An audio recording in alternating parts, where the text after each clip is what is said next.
प्रातः स्मरणीय विश्ववंदनीय संतों के सम्राट सदगुरु कबीर साहिब जी का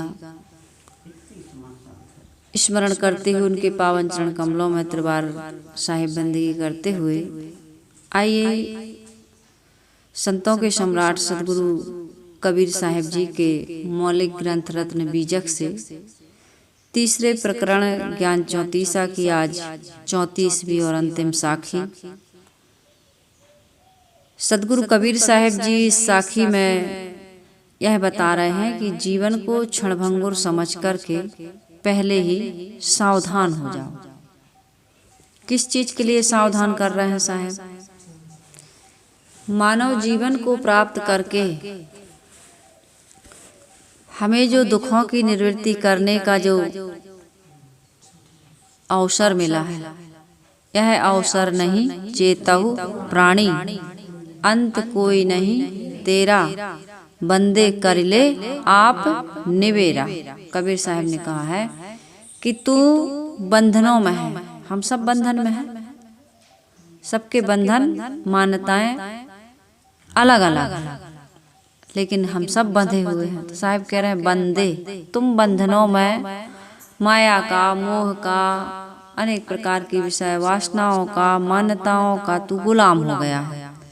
इसलिए क्या कर, अपने आप का निवेरा कर ले, छुटकारा कर ले।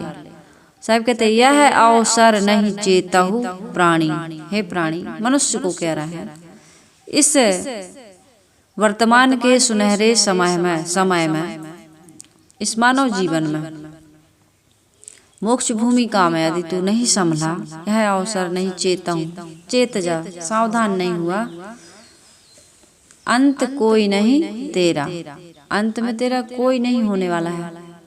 इसलिए आज सावधान होने के लिए सदगुरु कबीर साहिब जी कह रहे हैं कि जीवन अत्यंत अल्प है, क्षणभंगुर है, इस जीवन का कोई ठिकाना नहीं है। तो सदगुरु कबीर साहिब जी इस साखी में हम सबको जो सावधान कर रहे हैं, इस पर थोड़ी सी हम सभी लोग चर्चा करेंगे। पहले सदगुरु कबीर साहिब जी की इस साखी को हम गा लेते हैं। साहिब क्या कह रहे हैं? छ छिन्न में परलय सब मिट जाई, छेव परे तब को समुझाई, छेव परे काहू अंत न पाया, कहीं कबीर आगमन गोहराया। छाक्षर के माध्यम से सदगुरु उपदेश करते हैं। क्या उपदेश करते हैं? कि मौत तुम्हारा क्षण ही में प्रलय कर देगी। तुम्हारा माना हुआ, देखो हम विचार नहीं करते हैं, साहिब कह रहे हैं कि तुम्हारा माना हुआ, हम विचार करें कि हमारा जो कुछ भी अपना माना हुआ है, चाहे जितने वर्षों का हो, हम 100 वर्ष क्यों ना लंबी आयु पार कर चुके हों, और हम 100 वर्ष से मान रहे हो कि ये शरीर मेरा है, ये परिवार, पुत्र, धन संपत्ति, ये गांव, ये शहर, ये जिला, ये प्रांत, कुछ भी कह लो, जहाँ तक हमारी मान्यता है, हमारे अपने आप को छोड़ करके 100 वर्षों से मान रहे थे कि हमारा, लेकिन मौत आते ही एक क्षण में सब कुछ झूठा झूठा हो जाता है कि नहीं हो जाता है? अपना माना हुआ सब कुछ झूठा हो जाता है। इसलिए साहिब कह रहे हैं झूठ झूठा के डार हो, मिथ्या यह संसार, तेहि कारण में कहत हो, जाते हो ये उबार। तुम जिसे अपना मान रहे हो, साहिब कहते हैं मैं कहता हूँ उसी से तुम्हें दुख मिल रहा है, उससे तुम उबर जाओ, उससे अपने आप को मुक्त कर लो। इसलिए साहिब कह रहे छच्छा छिन्न में परलय, छिन्न में एक क्षण में ही परलय होने वाला है, ज्यादा समय नहीं लगता, मृत्यु आने में ज्यादा समय नहीं लगता, कभी भी प्राण पखेरु उड़ जाएंगे। कर ले जतन हजार तोता उड़ जाएगा, इस तोते का नहीं ठिकाना, इसको निकल जरूर ही, इसको निकल जरूर ही जाना। इस तोते का कोई ठिकाना नहीं, बड़ा निर्मोही तोता है। एक भजन है, कर ले जतन हजार तोता उड़ जाएगा कितना भी, कोटिन यतन करो यह तन की, अंत अवस्था दूरी हो। दोनों का वियोग होना निश्चित है। ये जीव आत्मा, जीव कहो आत्मा कहो, चेतना शक्ति कहो, जिसे सदगुरु कबीर साहिब जी स्वस्वरूप कहते हैं, हमारा अपना चेतन आत्मा, वो एक दिन इस शरीर रूपी पिंजड़े से निकल करके चला जाता है। और इतना निर्दयी है कि वो कभी इस शरीर में लौट करके नहीं आता, किसी के रोकने पर रुकता नहीं है, चला जाता है। और कभी भी हमारा भी चला जाएगा। इसलिए साहिब कह रहे छछिन में पर लय सब मिट जाई, छेव परे तब को समझाई। तुम्हारा अपना माना हुआ क्षण काल, क्षण में, एक पल में, सेकंडों में सब समाप्त हो जाएगा। जब मौत की चोट तुम्हारे ऊपर पड़ेगी और तुम संसार से जब विदा होने लगोगे, तब तुम्हें उस समय सत्य कौन समझा पाएगा। क्या सत्य? कि जिसे तुमने सत्य माना था वो सत्य नहीं है, तुम्हारी आत्मा सत्य है। उस समय बता भी देंगे मान लो, तो तुम क्या करोगे? मृत्यु काल की बेला में तुम कुछ भी नहीं कर पाओगे। इसलिए साहिब कह रहे हैं छेव परे काहू अंत न पाया, कहीं कबीर आगमन गोहराया। साहिब कह रहे छेव परे काहू अंत न पाया। किस चीज का अंत? छेव, मृत्यु के समय में तुम अंत नहीं पाओगे वासना का, तुम अंत नहीं पाओगे मोह का, तुम अंत नहीं पाओगे ममता का, तुम अंत नहीं पाओगे मनोविकारों के त्याग का। कैसे उस समय तुम अंत कर दोगे? जीवन भर तो वासना बनाई, जीवन भर तो मान्यताओं में पड़े रहे, जीवन भर तो तुमने अपने राग में, द्वेष में, ईर्षा में, बैर विरोध में, यही सब में बिताया है। और उस समय कोई कहे कि भैया इसको त्याग दो, तो साहिब कह रहे हैं छेव परे काहू अंत न पाया, कहीं कबीर आगमन गोहराया। गोहरा रहे हैं साहिब, गोहराना यानी पुकार रहे हैं, बात नहीं कर रहे हैं, पुकार रहे हैं। क्या कर रहे हैं साहिब? कहीं कबीर आगमन गोहराया। आगमन गोहराया नहीं, पहले से सावधान कर रहा हूँ, पहले ही से बता रहा हूँ इन बच्चों को, घर के छोटे छोटे से जो तुम्हारे बच्चे हैं, नौजवान हैं, उनको पहले से ही ऐसी शिक्षा दो, ऐसा ज्ञान दो, ऐसा विवेक विचार उनका जागृत करो कि जिस माया को देख करके वो बड़ा ललचाता है, धन को, पुत्र को, परिवार को, पद को, सम्मान को, ये अच्छी चीज है, केवल उपयोग की है। इसमें चिपक करके या इसकी ममता मोह आसक्ति बना करके किसी प्रकार का पाप करने की आवश्यकता नहीं है। ये तो छूटने वाली है। छिन्न में परलय सब मिट जाई, ये संसार का परम सत्य है। ये विधान है कि शारीरिक जीवन परम सत्य तो लगता है, लेकिन मौत आते ही परम झूठ यही होता है।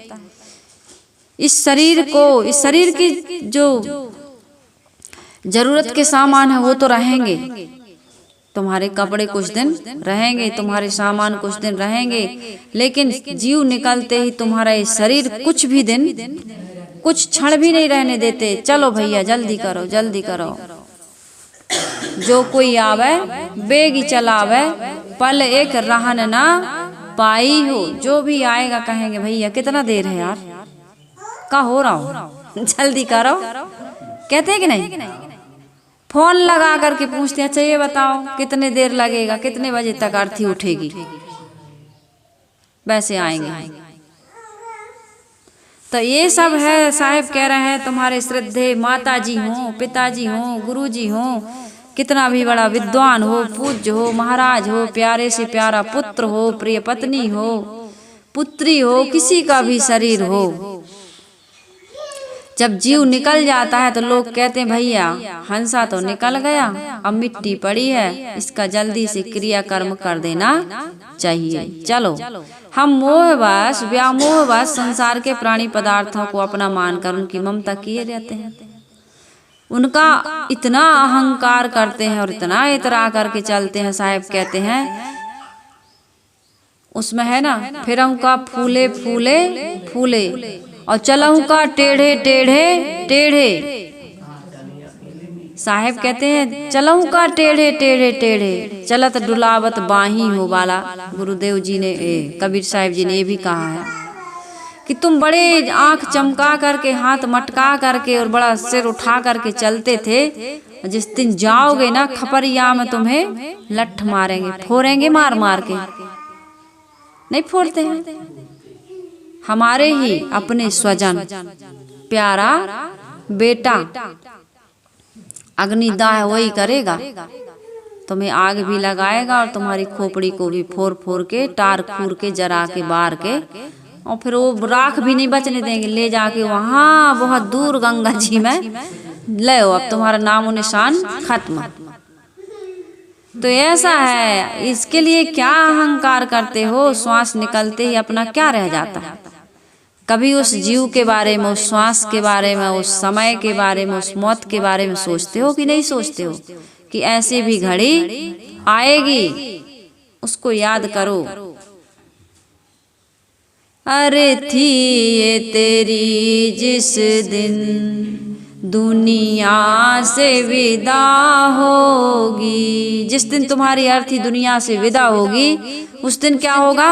कुछ अलग समा होगा, कुछ अलग फिजा होगी।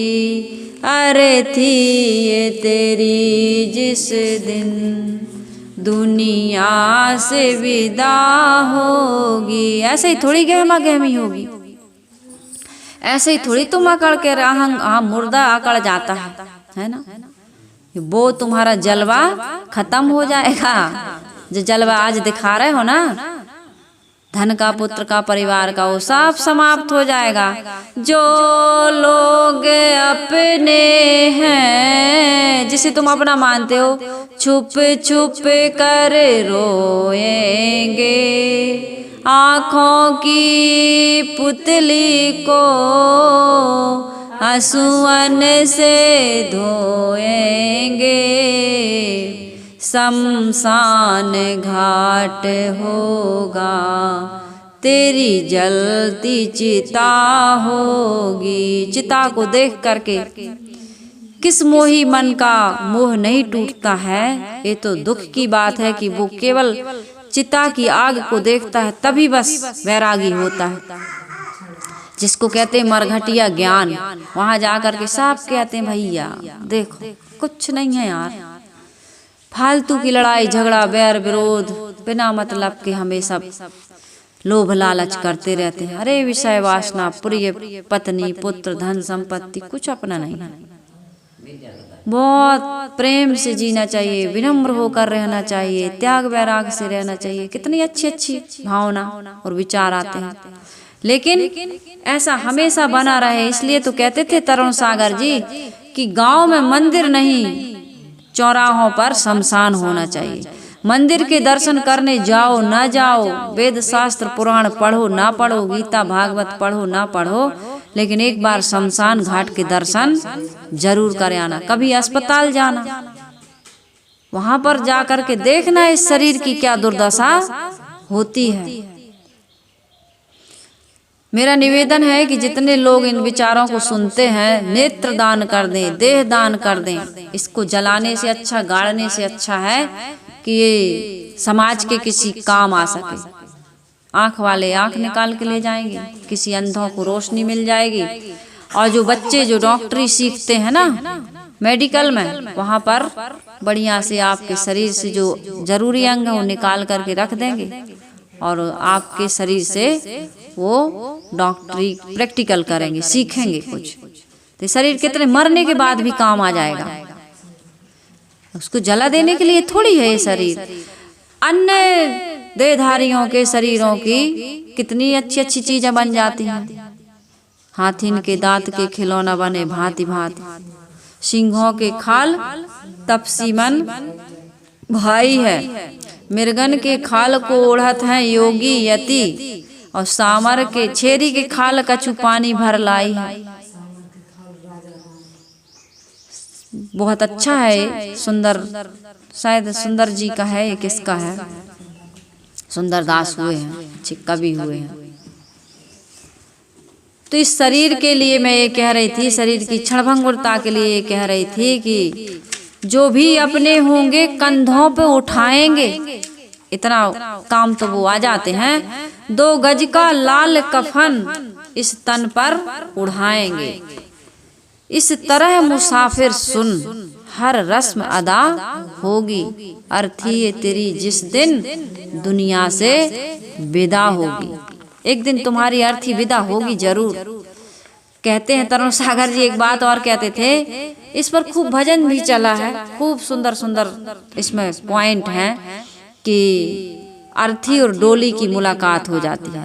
तरुण सागर जी कहते थे डोली हर व्यक्ति की सजे न सजे, ऐसा भी होता है कितने लोगों की डोली नहीं सजती, विवाह नहीं होता, लेकिन अर्थी तो हर व्यक्ति की सजेगी। तुम चाहे त्यागी वैरागी हो, चाहे संसारी भोगी हो, हाँ दोनों में फर्क इतना है, एक सुख पूर्वक जीता है और एक दुख और पश्चाताप करते हुए जीता भी है और जाता भी है। दुख पूर्वक जीता है और पश्चाताप करते हुए जाता है। तो इसलिए सदगुरु कबीर साहिब जी सावधान कर रहे हैं कि तुम्हें जाते समय पछताओ ना हो, छेव परे तब को समझाई। मौत आ जाएगा उस समय ये बातें तुम्हें समझ में नहीं आएंगी कि धर्म कर लो, भक्ति कर लो, परमार्थ कर लो, सेवा कर लो, स्वाध्याय कर लो, साधना कर लो, भलाई और परोपकार के काम कर लो, बंधनों को काटने का काम कर लो। उस समय तुम्हें बताएंगे भी तुम क्या से करोगे, बताओ। उस समय तुम कुछ भी नहीं कर पाओगे, कहाँ कुछ कर पाता है आदमी। इसलिए साहिब कहते हैं कि जब मौत का कुल्हाड़ा हमारे ऊपर पड़ेगा तब हमें कोई समझाएगा भी, तो उस समय समझ। अब जैसे बुढ़ापा आ गया, अब बुढ़ापे में कहोगे भैया ध्यान करो, चिंतन करो, सत्संग सुनो, तो हमें दिखाई नहीं देता, सुनाई नहीं देता, बैठा नहीं जाता, चल के सत्संग की जगह में जाया नहीं जाता, तो कैसे करोगे। और जितना उम्र बीतती है संसारिकता उतनी मन में प्रवेश करती जाती है। इस संसार का नियम है, जहाँ रहोगे वहाँ का रंग नहीं लगेगा, सावधान रहोगे तब वो रंग रोज रोज धोगे ना। कहते हैं महात्मा बुद्ध के जीवन की एक घटना है कि वो रोज अपने लोटा को घिस घिस के मांजते थे। शिष्यों ने कहा गुरुदेव रोज रोज क्यों इतना परिश्रम करते हो, 10 दिन में 15 दिन में इतना रगड़ के मांजा करो, ऐसे ही साधारण मांज लिया करो। तो पहले के जो आज के स्टील जैसे और विम बार नहीं था, कि आजकल के तो आलसी होते जा रहे लोग, पहले तो तांबे के कांसे के बर्तनों का प्रयोग होता था। तो उन्होंने कहा कि ठीक है भाई, महात्मा बुद्ध को तो समझाना था। लंबी वार्तालाप हुई, महात्मा बुद्ध ने कहा ठीक है। जब 10-15 दिन हो गए तो कहा कि जाओ अब इस लोटे को घिस के मांज के लाओ। शिष्य ने बहुत प्रयास किया मांजने का, लेकिन वो चमक नहीं आई जो रोज मांजने से रहती थी। बहुत मांजने पर भी वो चमक नहीं आई। तब महात्मा बुद्ध ने कहा कि इसी प्रकार से हमारा मन है, इसको रोज रोज मांजने की, यानी कि विवेक विचार की, झाड़ू से साबुन से इसको धोने की आवश्यकता, सत्संग की, सेवा स्वाध्याय साधना की रोज आवश्यकता है। तुम रोज नहाते हो कि नहीं नहाते हो? शरीर को रोज साफ करते हो, मकान को रोज साफ करते हो, कपड़ों को रोज साफ करते हो, लेकिन अपने मन को बहुत कम लोग होंगे जो रोज सत्संग सुनते होंगे और मन के अंदर आए हुए विकारों को, गंदगी को साफ करते हैं। रोज करना पड़ता है कि नहीं करना? रोज विकार, हर क्षण विकार आ रहा। किसी ने कुछ बोल दिया तो विकार आ गया, किसी को कुछ ऐसे देख लिया, सुन लिया, सूंघ लिया, चख लिया। बैठे ही है, कछु नहीं सूंघ रहा है, देख रहा है, सुन रहा है, सोच तो रहा है, सोच तो आदमी की हमेशा चलती है। तो अच्छा सोचते सोचते हुए भी आदमी बुरा सोच लेता है तो विकार आ गया कि नहीं आ गया। तो उसको साफ करना चाहिए कि नहीं करना चाहिए। आप यदि नहाए ना तो बीमार हो जाएंगे, कपड़े ना धोए वही पहने रहे तो बदबू देंगे, घर की गंदगी को साफ ना करें, रोज करना पड़ता है ना। इसी प्रकार से जब तक हमारी इंद्रियां सबल हैं, अंग सुदृढ़ है, रोग हमसे दूर है, बुढ़ापा नहीं आया है, तब तक हमें क्या कर लेना चाहिए, आत्मा की उद्धार या कल्याण के कार्य कर लेना चाहिए। ये मानव जीवन इसीलिए मिला है।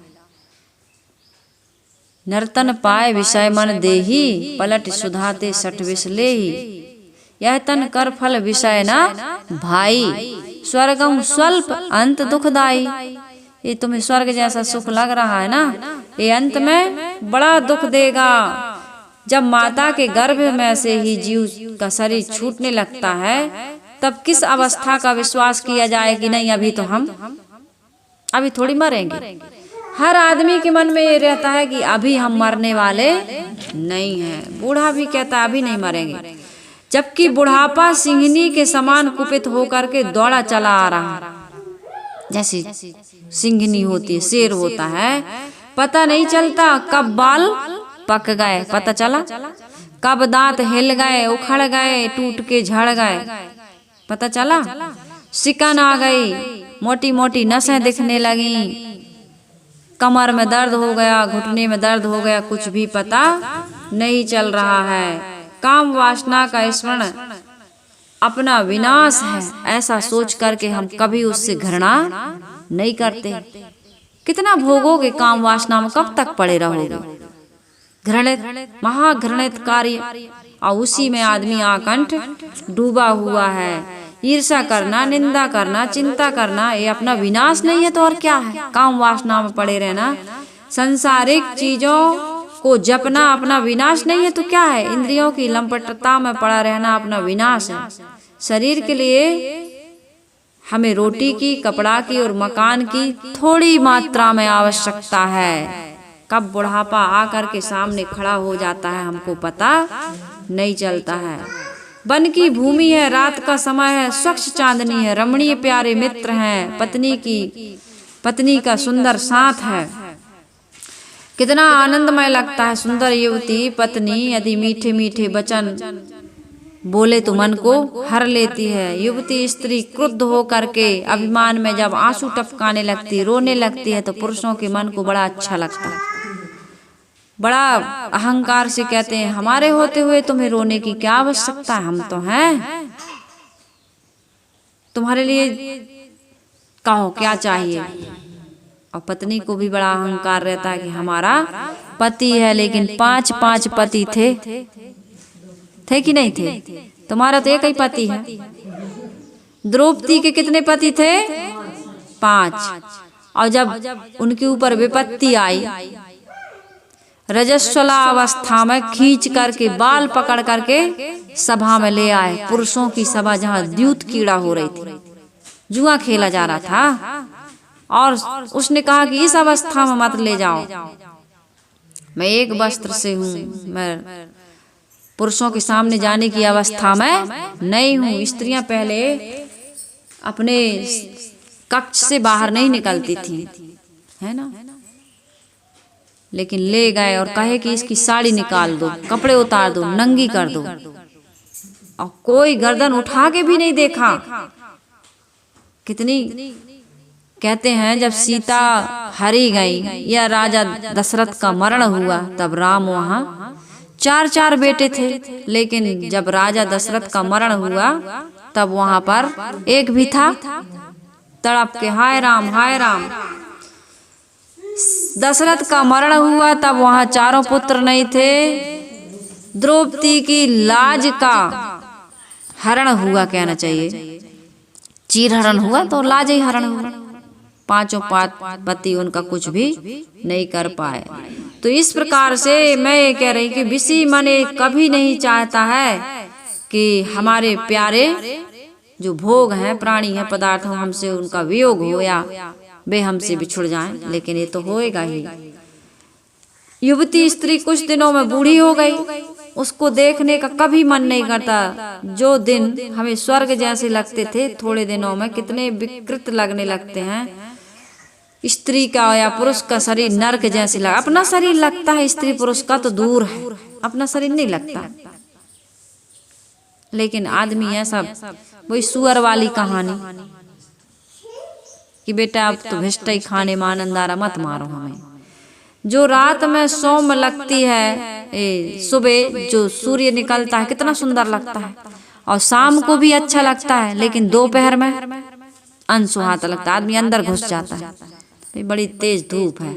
और वही जब शाम को ढल जाता है तो काली रात डरावनी लगने लगती है। यहाँ क्या स्थायी है बताओ, कुछ भी स्थिर है।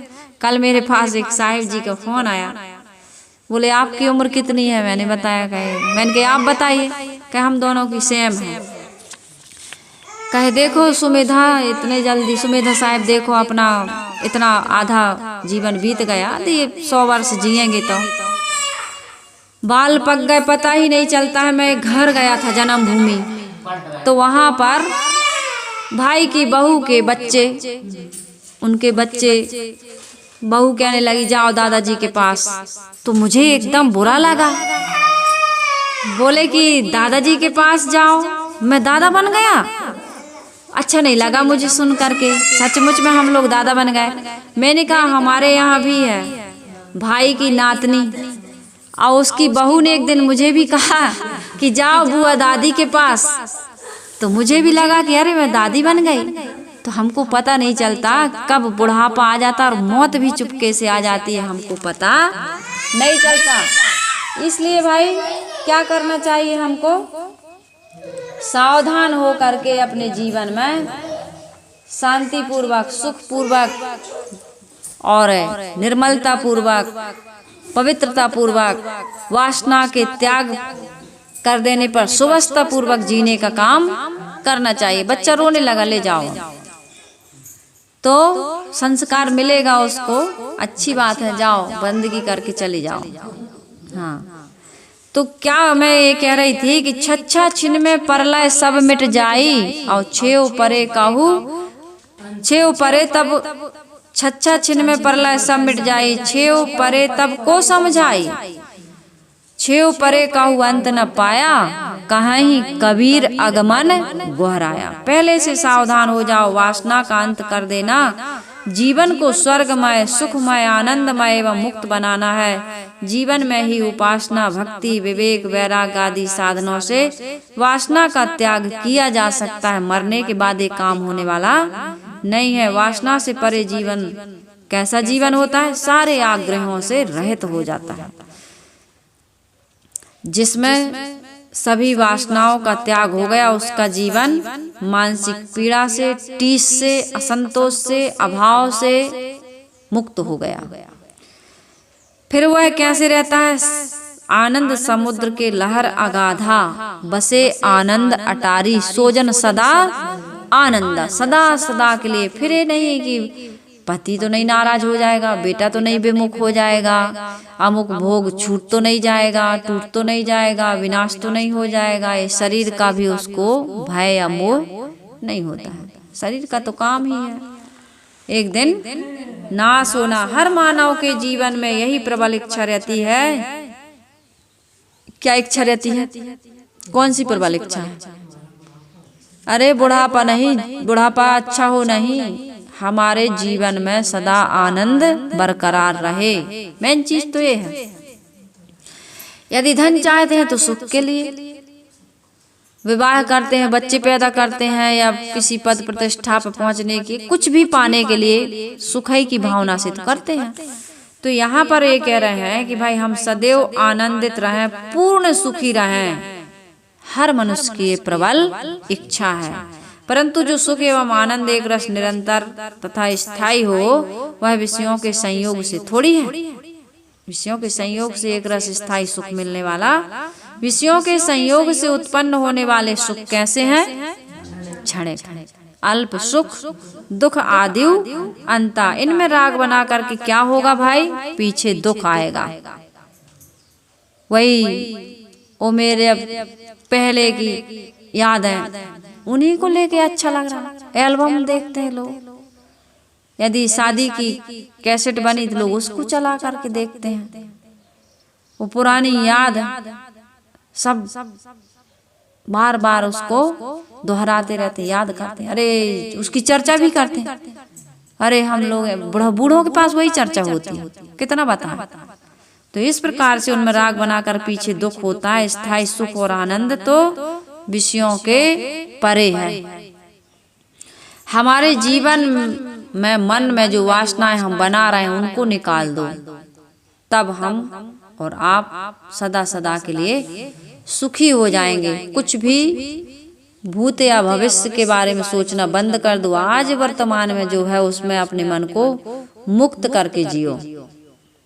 न भूत की याद करो, न भविष्य की कल्पना करो। वर्तमान को सुंदर, निष्काम और पवित्र भाव से जीते जाओ, तब हमारा और आपका जीवन सुखी होगा। ऐसा हमारे संत गुरुजन सुख की एक बूटी दे रहे हैं, मार्ग हम सबको दिखा रहे हैं। सदगुरु कबीर साहब कह रहे, छेव परे काहू अंत ना पाया। मौत हो जाने के बाद वासनाओं के अंत होने की बात तो ये प्रश्न उठता ही नहीं। मौत के बाद तुम अपनी वासनाओं का, मौत के समय में अंत में वासनाओं को नहीं त्याग पाओगे। इसलिए इस काम को तो जीते जी, शरीर अंत के बाद तो जीवन में वासनाओं के बसीभूत होकर के हमको और भटकना पड़ेगा।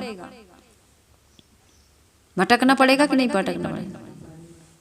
इसलिए कबीर साहब जी कहते हैं कि मैं पहले ही तुमको सावधान कर रहा हूँ। पहले ही सावधान कर रहा है, पहले ही साहब चेता रहे हैं कि भाई तुम पहले ही सावधान हो जाओ, नहीं तो फिर क्या होगा, तुम वासनाओं का अंत नहीं कर पाओगे। एक भजन था, बहुत सुंदर भजन, कि अरे मन मुसाफिर निकलना पड़ेगा, अरे मन मुसाफिर निकलना पड़ेगा, काया कुटी खाली करना पड़ेगा, अरे मन मुसाफिर निकलना पड़ेगा, काया कुटी खाली करना पड़ेगा। भाड़े के क्वार्टर को क्या तू संभाले, भाड़े के क्वार्टर को क्या तू संभाले, एक दिन तुझे घर का मालिक निकाले, उसका किराया तुझे भरना पड़ेगा, उसका किराया तुझे भरना पड़ेगा, कुटी खाली करना पड़ेगा, अरे मन मुसाफिर निकलना पड़ेगा, काया कुटी खाली करना पड़ेगा। आएगा नोटिस जमानत न होगी, मौत आएगी तो कोई जमानत लेने वाला नहीं है। आएगा नोटिस जमानत न होगी,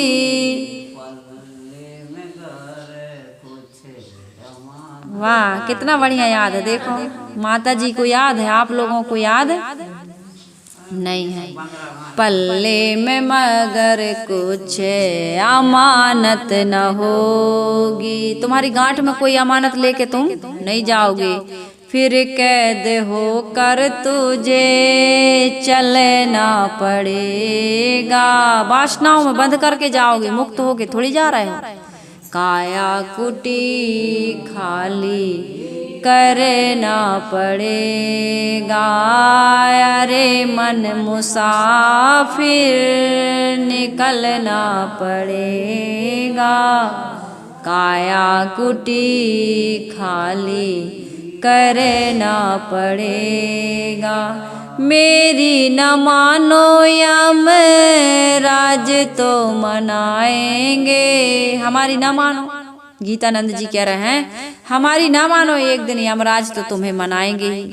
तेरा कर्म दंड मार मार के भुगाएंगे। जो किया है, न सीता के काम राम आए, न दशरथ के काम आए और न द्रौपदी के काम आए। किसी के कोई काम नहीं आता। अपने अपने कर्म कोई न काहू सुख दुख कर दाता, और निज कृत कर्म भोग सुनो। भ्राता ये वासना ये गंदे संस्कार, ये किसी प्रकार का पाप मत करो किसी के लिए, न पुत्र के लिए, न अपनी पत्नी के लिए, न परिवार के लिए, न खुद के लिए। जो वासना बना लोगे, ये यमराज तुमको डंडा मार मार के परेशान करेगी। मतलब वासना परेशान करती, बैठने नहीं देती आदमी को। अपने आप से ज्यादा परेशान है आदमी, हर इंसान परेशान है। इसलिए ज्यादा किसी को सताओ, लूटो, दुखाओ मत। हर इंसान अपनी गंदी आदतों से बुरी तरह से वो कूटा जा रहा, पीटा जा रहा, नहीं पीटा जा रहा, खुद परेशान है आदमी खुद से। इतना अशांत और उत्तेजित है, इतना पीड़ित और परेशान है कि थोड़ा सा कुछ बोलो, अच्छी बात बोले तो न जाता है, उसका दिमाग खराब हो जाता है। आदमी सोच में पड़ जाता है कि मैंने तो ऐसा कोई बात कही ही नहीं, इतना क्रोधित क्यों हो गया है, मेरे ऊपर इतना क्यों बरस पड़ा। क्योंकि वो अंदर से वो खोल रहा था, है ना। इस प्रकार से है। बिच्छू में तो जहर भरा ही है, उसका तो स्वभाव ही डंक मारने का। तुमने उसको पानी से तुम बचा रहे थे। एकनाथ जी महाराज नदी में नहाने गए, डंक मार रहा था बिच्छू, वो निकाल रहे थे, वो मार रहा था, उसका स्वभाव बन चुका है। तो साहिब कह रहे अपने स्वभाव को सुधारो। तो बिच्छू है, तुम मनुष्य हो, तुम्हारे स्वभाव में यानी आत्मा में ये विकार नहीं है। लेकिन ये पता ही नहीं है ना कि मैं आत्मा हूँ, आत्मा का स्वरूप क्या है। बस मैं तो इंद्रिय और मन के स्तर पर जी रहा हूँ, आत्मा के स्तर पर, आत्मा के तल पर मैं जीने का कभी प्रयास किया ही नहीं। इसलिए गीतानंद जी कह रहे हैं मेरी न मानो यम राज तो मनाएंगे, तेरा कर्म दंड तुझे मार कर भुगाएंगे। और क्या होगा, घोर नरक बीच दुख सहना पड़ेगा, काया कुटी खाली करना पड़ेगा। ये जो काया कुटी मिली है ना, इसको छोड़ने के पहले और छोड़ने के बाद भी तुमने जो किया है वो कर्म पीछा नहीं छोड़ेंगे। जितना भुगतान हो गया सो हो गया, और नहीं हुआ ना तो बाद में भी तुम्हें करना पड़ेगा। अन्न खानियों में जाओगे, मुक्ति का तो काम किया नहीं।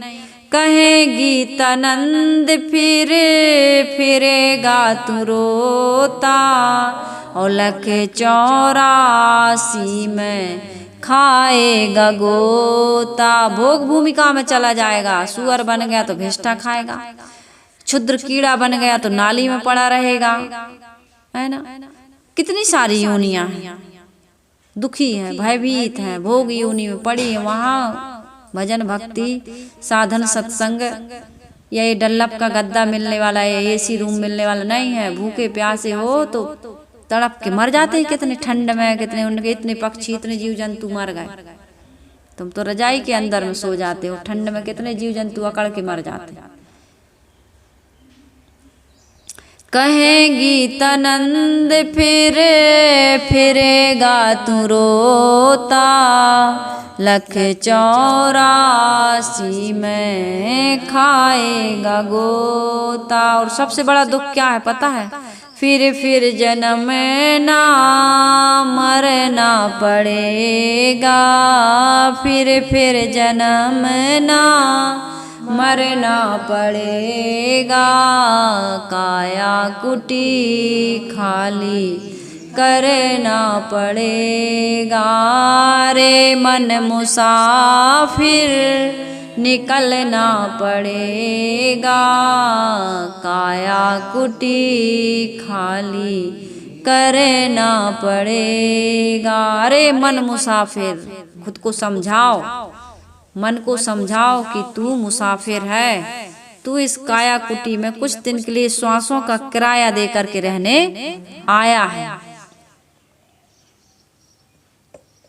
इस शरीर को, इस चाम के चमड़े को, इस गंदगी के थैले को, पिटारे को कितना तू छाती पेटे लगा के बड़ा अहंकार कर रहा, बड़ा मोह कर रहा है। इस अज्ञान में डूबा है कि ये तो अभी मरने वाला, छूटने वाला, फूटने वाला, बिखरने वाला नहीं है। सदगुरु कबीर साहिब जी कहते हैं कभी भी तुम्हारे जीवन का अंत हो सकता है। साहिब कहते हैं छछा छिन्न में परलय सब मिट जाई, छेव परे तब को समुझाई, छेव परे काहू अंत न पाया, कहीं कबीर आगमन गोहराया। सभी को सावधान करते हैं सदगुरु कबीर साहब, गोहरा रहे हैं, पुकार रहे हैं कि भाई जिस लिए ये शरीर मिला है, इस शरीर को आते जाते देर नहीं लगती, समाप्त होते देर नहीं लगती। काल की चोट जब लगेगी उस समय तुम्हें ये धर्म की, ये भक्ति की, परमार्थ की बातें सुनाने कौन आएगा? अचानक मरने लगो कौन आएगा? गुरुजी आएंगे। गुरुजी रहते हैं बहुत दूर, दिल्ली में, कलकत्ता में, मध्य प्रदेश में, प्रयागराज में। तुम कहा गुरुजी अब हम मर रहे हैं, जाओ। कैसे आ जाए? उड़ के आ जाएंगे। तुम्हें कोई तुलसी का दल भी डाल देगा मुंह में, वो तुलसी के दल से तुम्हारा दावानल समाप्त होने वाला नहीं है। अंदर जो आग जल रही ना, गंगा जल से, तुलसी दल से, गीता के या भागवत के पाठ से, या मरने के बाद विष्णु पुराण से कुछ भी होने वाला, भागवत पुराण को 7 दिन सुना देंगे, जी रहे हैं उनका कल्याण होगा, तुम्हारा नहीं होगा। तुम सुनोगे कैसे? ये सब बातें हैं फालतू की कि उनके नाम से भागो तो चला गया। अब ना कान है ना नाक है उसकी, कहाँ से वो गंध लेगा और सुनेगा? अन्न खानी उनके प्रेत योनि में चला। प्रेत योनि यानी गई हुई आत्मा। ये प्रेत कोई योनि नहीं है, भूत की प्रेत की कोई योनि या खानी नहीं है। भूत यानी बीता हुआ और प्रेत यानी मृत, चला गया जो आत्मा, उसको कहते हैं। ये कोई योनि खा, इनकी कोई उत्पत्ति नहीं है। ये तुम्हारी मान्यता है। कुछ चीजें मान्यता की चीजें होती हैं। तो सदगुरु कबीर साहब जी कहते हैं छेव परे काहू अंत न पाया। बुढ़ापा में, मृत्यु के समय में तुम वासनाओं का अंत नहीं कर पाओगे, अपने मनोविकारों को नहीं त्याग पाओगे। इसलिए मैं पहले ही सावधान करता हूँ, आज से, अभी से, इसी पल से संकल्प ले लो कि हम अपने जीवन का उद्धार करेंगे, इस मानव जीवन को सफल और सार्थक बनाएंगे, किसी प्रकार का दोष दुर्गुण अपने जीवन में नहीं रहने देंगे। तो आज से सदगुरु कबीर साहिब जी का ये तीसरा प्रकरण भी समाप्त हो रहा है, हो गया। अब आगे चलेगा विप्रम तीसी, जिसमें विप्रों की, ब्राह्मणों की, पुरोहितों की, पंडितों की मति का, बुद्धि का वर्णन किया गया है कि किस प्रकार से ब्राह्मण लोग समाज को भटकाने का काम किए, स्वयं भटके और समाज को भटका करके कितना बड़ा अहित किए। धर्म के क्षेत्र में, विज्ञान, अध्यात्म के क्षेत्र में इन लोगों ने जनता को कैसे मूर्ख बनाया और कैसे विपथगामी कर दिया, सच्चा ज्ञान नहीं दिया। इसकी चर्चा सदगुरु कबीर साहिब जी इस विप्रम तीसी में करेंगे। इसमें विप्रम तीसी में 30 लाइनों का है, 30 लाइन, और इसमें एक साखी भी है। तो लंबा समय चलेगा। इसकी चर्चा हम जीवन रहा तो आने वाले समय में कल से करेंगे। अभी हम वाणी को विराम देते हैं। आइए हम सभी लोग गुरु की वंदना कर लेते हैं।